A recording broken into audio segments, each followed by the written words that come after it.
Rizky mengaku membunuh istrinya karena sakit hati. Pelaku menuding korban berselingkuh hingga akhirnya pelaku tega menghabisi korban setelah sempat menganiaya. Keluarga korban membantah anaknya memiliki hubungan dengan laki-laki lain. Justru pelaku kerap melakukan KDRT kepada korban. Inilah serial tabir.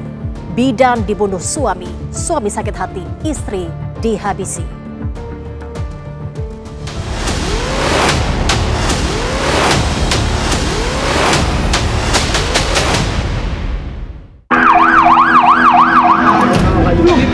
Halo. Ya ini di kepala ini. Korban tergeletak di dalam parit atau selokan yang ada di pinggir jalan raya Banyuwangi. Adanya dugaan perkara pembunuhan. Dia saudara saya satu-satunya. Tolong ya, dihukum seberat-beratnya, saya mohon. Saya tampar, terus dijambak saya, terus sama saya dipukul, Pak. Saya ambil batu, saya pukul area kepala itu, Pak.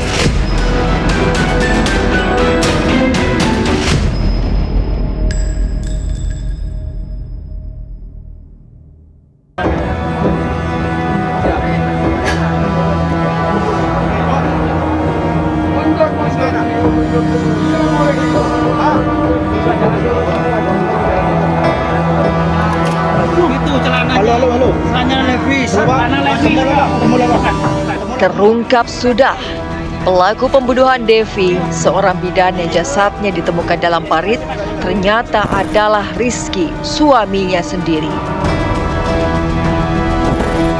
Usai membunuh sang istri, Rizky menyerahkan diri ke kantor polisi dan mengakui aksi nekatnya dilatar belakangi oleh rasa sakit hati lantaran korban diduga telah lama berselingkuh.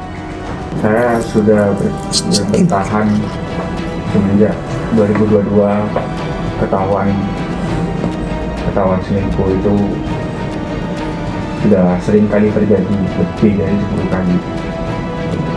Oh, jadi saudara ini cemburu, sakit hati karena setahun selingkuh gitu ya? Iya, Pak.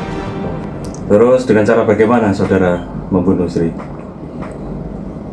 Saya cekcok itu, Pak. Jadinya terakhir istri mengatakan kalau iya memang kenapa gitu. Jadinya saya spontan langsung nampar. Oh, karena istrinya berkata kalau iya selingkuh lalu kenapa? Iya. Terus kemudian sampai emosi. Ya, saya tampar itu, Pak.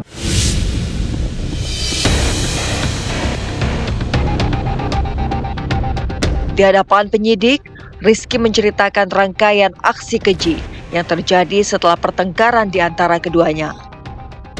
Korban bahkan sempat dianiaya dengan tangan kosong sebelum akhirnya menggunakan sebuah batu yang berada di sekitar lokasi kejadian. Saya tampar, terus dijambak saya, di gemak tuh, Pak. Terus sama saya dipukul, Pak. Pelerangan. Terus Di area wajah. Pukul menunduk, Pak. terus pakai apa yang menyebabkan meninggal itu? Sampai meninggal pakai apa? Kebetulan itu di arah utara, saya hadap utara.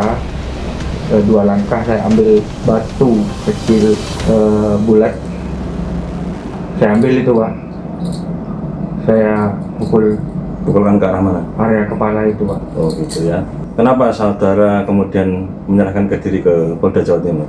Saya waktu itu sudah ada di Bungarasi. Posisi di Bungarasi itu saya mikir saya sudah sampai membunuh istri saya sampai meninggal. Jadinya kalau tidak menyerahkan diri, itu mayat itu jadi bangkai tidak kira ditemukan sama warga gitu.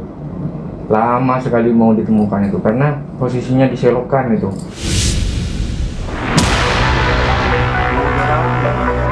Namun di sisi lain, dugaan perselingkuhan yang dituduhkan pelaku dibantah dengan tegas oleh pihak keluarga korban.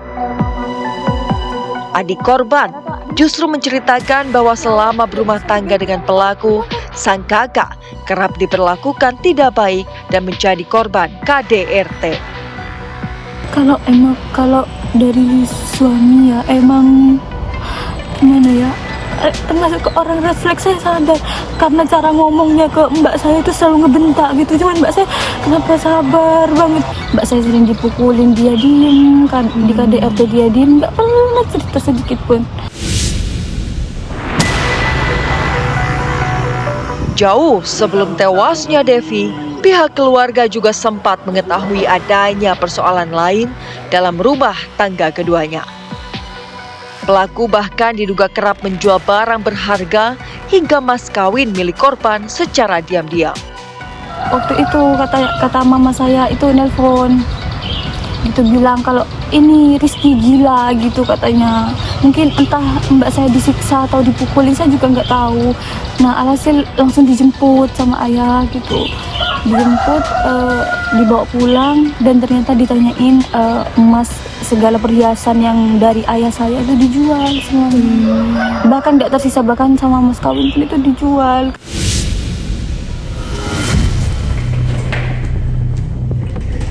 Sementara itu, kasus kematian Devi turut mengungkap fakta lain yang mengejutkan. Berdasarkan tes urin, pelaku positif menggunakan narkoba jenis sabu. Pelaku kini diliputi perasaan menyesal. Ia harus merasakan dinginnya jeruji besi penjara, sekaligus duka atas ulahnya membunuh sang istri. Apakah benar saudara memang mengkonsumsi? Saya konsumsinya tanggal 2 malam Selasa. Konsumsi terakhir itu. Gitu ya? Ya. Memang sampean adalah pengguna?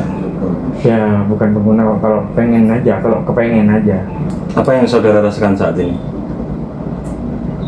Udah hancurin saya. Menyesal apa enggak dengan perbuatan yang saudara lakukan kepada istrinya saudara? Iya, Pak.